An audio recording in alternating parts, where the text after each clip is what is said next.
Hello again, welcome to another video. Now in this video I'm going to be talking about back button focusing, what it is and why you should consider using it if you're not using it already. So let's get to it.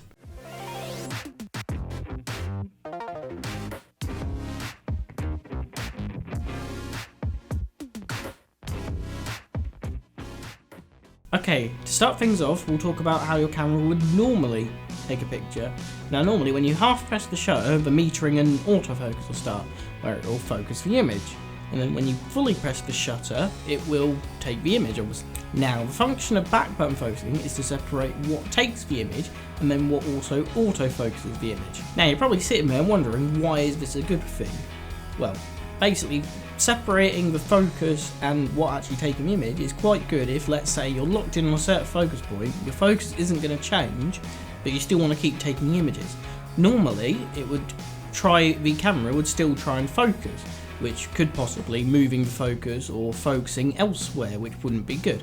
So let's say you're shooting through a fence matter, like a motorsport event, which is quite common actually if you're a spectator.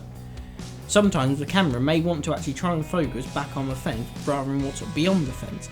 Having back button focus enabled will allow you to focus on the track, keep it focused there, and only then have to worry about releasing the shutter to take the image. Now when it comes to Canon cameras, most of them can support it, even back to filming. My EOS 5 can support it, even my old 350D can.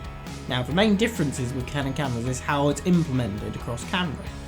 For example, on my 350D you have to remap the exposure lock button, because really, not that many people really use it too often now in digital. Whereas on my Canon 7D, it actually has a dedicated button for this. But normally the camera is set up that the shutter button will do autofocus and taking the picture. You usually have to go for a few menus, usually a custom function to actually enable this. But I've been using back button focusing for a few years now, and I'll be honest, I haven't looked back.